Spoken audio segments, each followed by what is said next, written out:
Hello, everyone. Today, we're going to dive into a Duolingo English test practice. This series focuses on the read and complete question type. This question should be the first or second question that many people will encounter in the exam. It appears 4 to 6 times in the entire exam, and it will affect your literacy and comprehension scores. We're going to have our class in 4 easy parts. This will help you a lot, especially if English is not your first language. First up, we'll introduce you to a new question type you'll see in the exam. We'll talk about how these questions are set up, how the exam works, and show you what the exam looks like. This is important because it will help you feel more comfortable and less nervous when you take the test. Knowing all this beforehand means you won't get confused or make mistakes during the exam. Now, part 2, we're going to look at why these questions are used in the Duolingo exam. As I always tell my students, knowledge is power. And to help us understand what the examiners actually look for will help us succeed in our exam. For the first part, we're going to look at how you get points in the read and complete section. It's simple. The more blanks you fill in correctly, the more points you get. Since there are no shortcuts, unfortunately, we'll focus on tips and tricks to get better and to get better fast. We've looked at lots of real questions and found 5 smart ways to help you. 3 groups of important words and 2 common errors to avoid.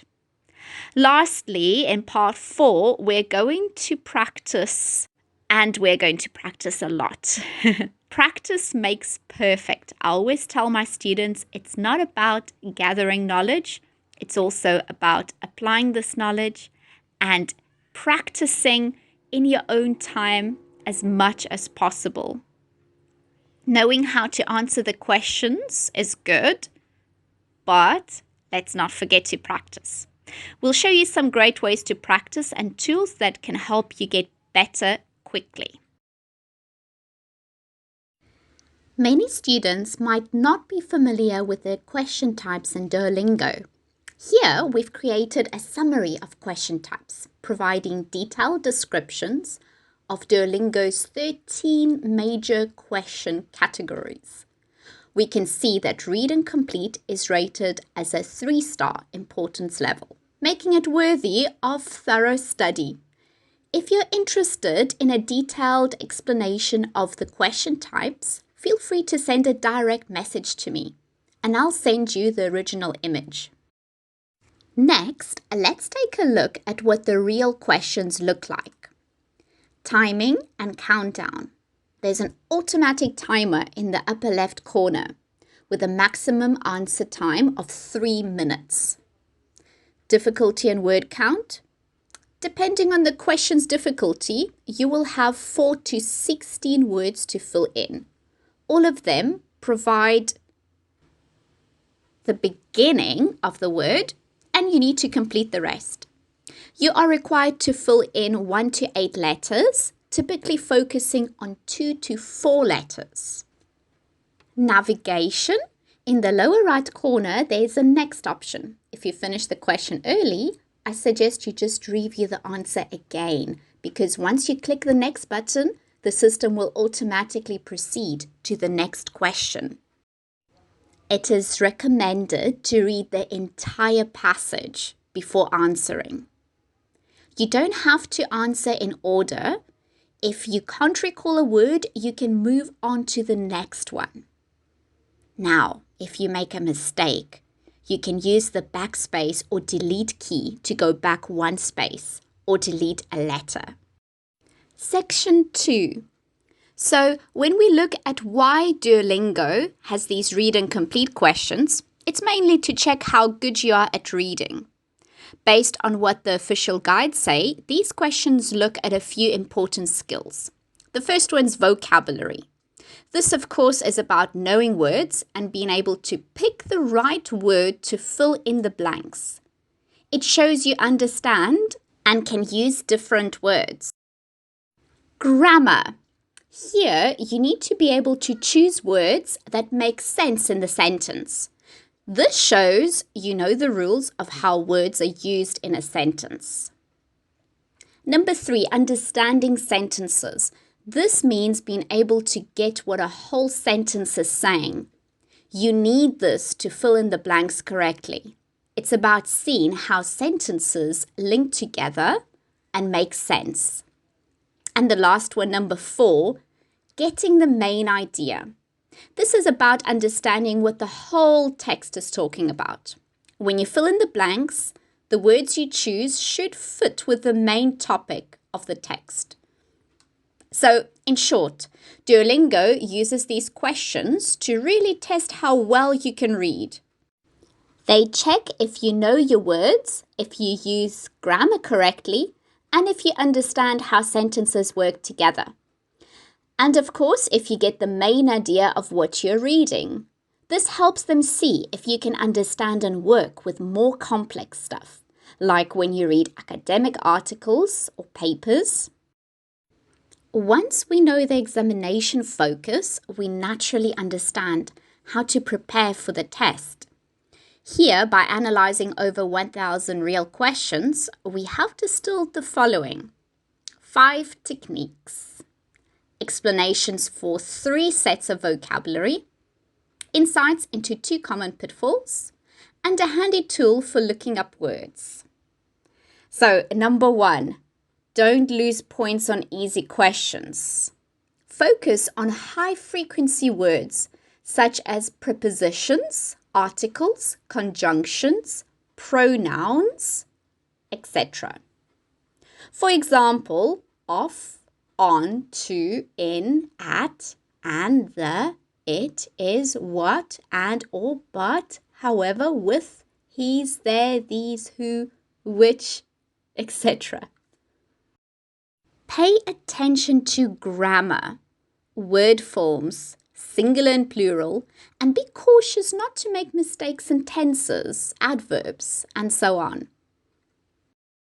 Be familiar with common word combinations and phrase collocations, such as in terms of, be satisfied with, etc. Read the entire passage. Look for challenging words in the introduction and conclusion. For instance, if the word dup appears in the middle, it might be challenging to guess its meaning. However, by reading the entire passage and searching for connections between the sentences, you might find the word dupata in the first and last sentences, solving the problem effectively. In actual test scenarios, there is a significant probability in finding answers by examining the whole passage. For difficult questions, try to associate vocabulary based on the context. Quickly search and guess words in your mental vocabulary bank using the letters provided in the question prompt. If you find it challenging, consider skipping 1 or 2 words. Don't let the inability to answer 1 or 2 words affect your test mindset.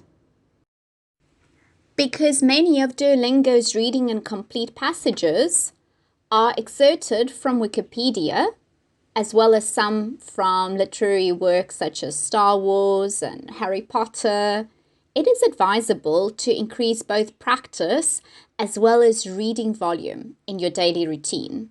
This will enhance your comprehensive reading abilities.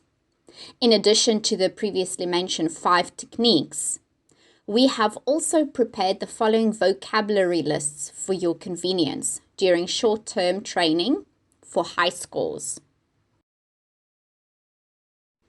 Number 1, words starting with specific letters and not exceeding 4 letters in length. Memorizing this list, limited in quantity, can assist us in quickly filling in the correct words when we encounter familiar questions. Number 2, high frequency real question vocabulary with 5 letters or more.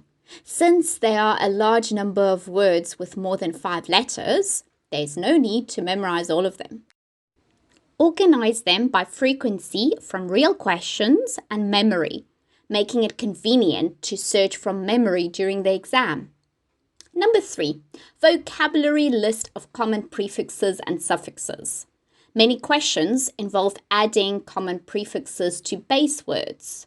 Understanding these common suffixes and prefixes makes it easier for us to fill in words quickly.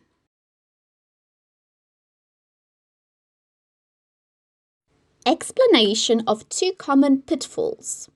Number 1, easily confused word pairs. Explaining distinctions in word pairs that are often confused, such as that, this, these, those, on, off, held, hold. Now, these words have similar beginnings and lengths, making it easy for students to make mistakes and lose points. We have prepared instructional cases to help students understand the differences and avoid point deductions. British versus American spelling. Classifying common differentiations in British and American spelling. Duolingo explicitly accepts only American spelling in reading and complete question types. So we have compiled a list of common high-frequency differences in British and American spelling, facilitating quick memorization for students familiar with British spelling. Lastly, we recommend a handy tool for everybody. www.bestwordlist.com.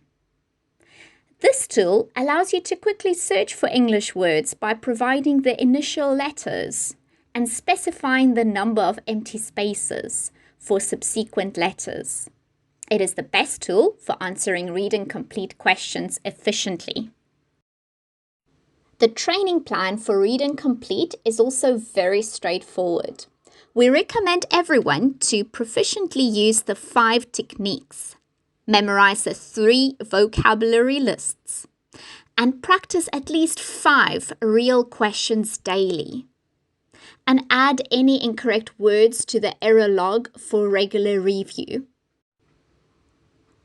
We will provide hundreds of real questions categorized into 3 difficulty levels.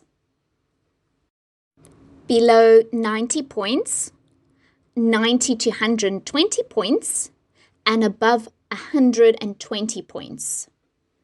Those interested can follow us and send us a private message to receive free access. Additionally, if you need the 3 vocabulary lists and explanations for the 2 common pitfalls, feel free to contact us too. Best wishes to everyone for a successful performance on Duolingo. See you in the next lesson.